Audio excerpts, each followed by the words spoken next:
एक मुलाकात ऐसी शख्सियतों के साथ जिन्होंने दिया है अपने जीवन को एक नया मुकाम। रूबरू कराएंगे ऐसी कुछ हस्तियों के साथ एक खास शख्सियत के साथ मुलाकात। जयदेव पटेल के साथ नंबर 1 इंडिया न्यूज पर रात। जयदेव पटेल और आप देख रहे हैं नंबर 1 इंडिया न्यूज। आपका एक बार फिर स्वागत है एक खास शख्स के साथ मुलाकात प्रोग्राम में। वर्तमान में साइबर अटैक हो या फिर साइबर फ्रॉड की घटनाएं लगातार बढ़ रही है। नतीजा जांच एजेंसियों के लिए चुनौती भरा हुआ है। यही वजह है कि अब महाराष्ट्र साइबर की तरफ से एक साइबर सिक्योरिटी प्रोजेक्ट लाया जा रहा है जो इन सब चीजों को एक बेहतरीन तरीके से लड़ेगा और नाकाम भी करेगा। इसी संबंध में बात करने के लिए आज हमारे साथ खास मेहमान है महाराष्ट्र साइबर के पुलिस महानिरीक्षक यशस्वी यादव। यशस्वी यादव जी, आपको बहुत बहुत स्वागत है आज के हमारे प्रोग्राम में। Thank you very much. It's a pleasure being in your channel. यशस्वी जी, आपसे मेरा पहला सवाल है कि आज समय की जरूरत है। जिस तरह से हम देख रहे हैं कि साइबर अटैक या साइबर फ्रॉड हो रहे हैं, ये जो प्रोजेक्ट है ये प्रोजेक्ट क्या है और ये किस तरह से इन सब चीजों को नाकाम करेगा हम लोग को? जैसा कि आपको पता है, साइबर सिक्योरिटी और साइबर क्राइम आज एक बहुत ज्वलंत मुद्दे के रूप में उभर कर सामने आया है। जी। अभी रिसेंट फोर्ब्स मैगजीन में बताया गया है कि साइबर क्राइम वर्ल्ड का नंबर 1 ऑर्गेनाइज्ड क्राइम संगठित अपराध के रूप में आ चुका है और इसके पिछले साल के रेवेन्यूज $3 ट्रिलियन थे, जो कि ड्रग ट्रैफिकिंग और काउंटरफीटिंग ऐसे जो इंटरनेशनल ऑर्गेनाइज्ड क्राइम है उन सब से बहुत ज्यादा है। बहुत सारे ऐसे ग्रुप्स हैं जैसे लजारस हुआ, जैसे कि बहुत सारे अदर चाइनीज ग्रुप्स हैं जो कि 24 घंटे केवल साइबर क्राइम करते हैं। इंडिया में भी जमतारा के पास कुछ ऐसे ग्रुप्स हैं, नोएडा में कुछ ऐसे ग्रुप्स हैं, राजस्थान में कुछ ऐसे ग्रुप्स हैं जिनकी जीवन यापन सिर्फ साइबर क्राइम के ऊपर ही आधारित है। इस चीज को देखते हुए साइबर क्राइम हमारे जीवन का एक बहुत महत्वपूर्ण सिक्योरिटी थ्रेट बनकर सामने आया है और इससे हमें सुरक्षित रहने की बहुत आवश्यकता है, क्योंकि हमारे देश में लगभग 70 करोड़ स्मार्टफोन्स खरीदे जा चुके हैं, लेकिन साइबर अवेयरनेस के नाम पर बहुत कम जागरूकता है, खास तौर से मिडिल एजेड पॉपुलेशन में जिनको कंप्यूटर की अवेयरनेस की नॉलेज कम है और इसी का फायदा उठाकर साइबर सिक्योरिटी थ्रेट्स पेश की जाती है।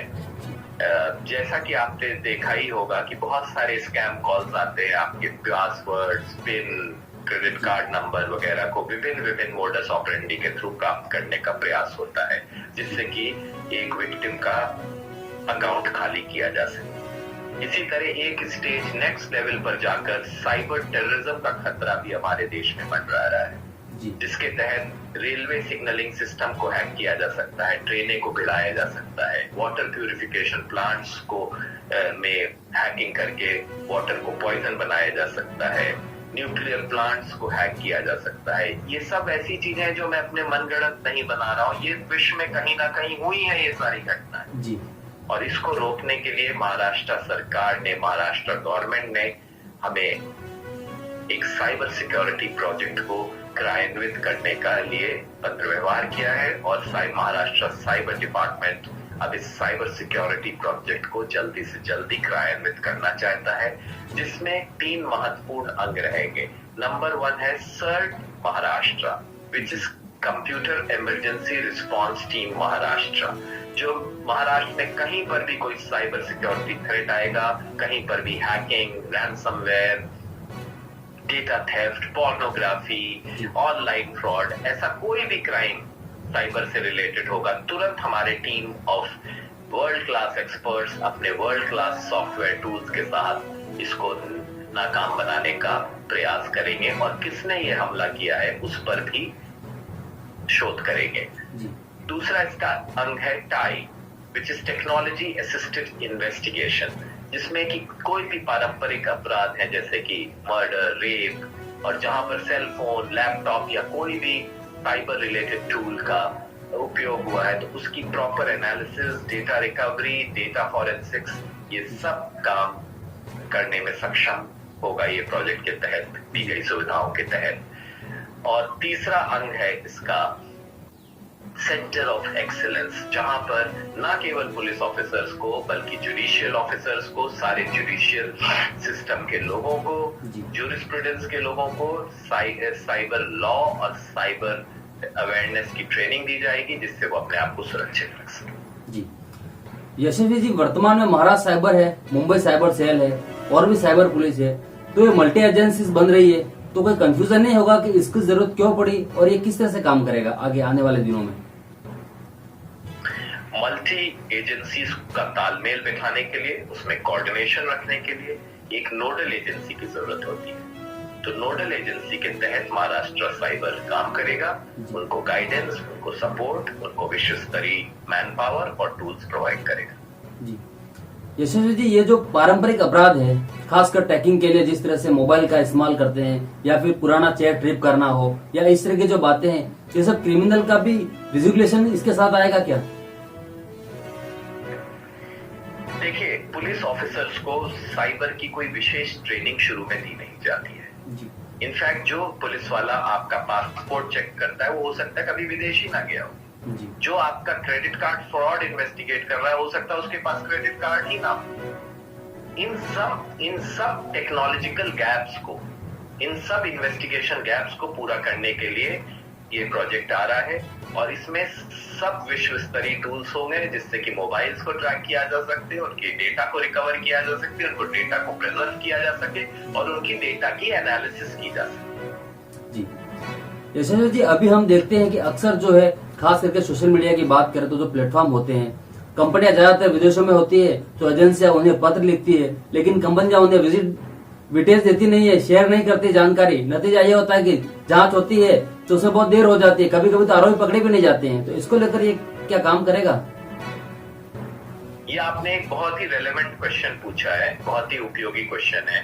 कई बार लॉ एनफोर्समेंट एजेंसीज को इंटरमीडियरीज जैसे फेसबुक, ट्विटर, इंस्टाग्राम और भी अन्य बहुत सारे इंटरमीडियरीज हैं, जैसे कि अभी पल्ली बाई केस में था, अभी क्लब हाउस, ये सब इंटरमीडियरीज हैं जो कि हमें कई बार इंफॉर्मेशन नहीं देते हैं और उनका सर्वर विदेश में, ऐसा बोलते हैं।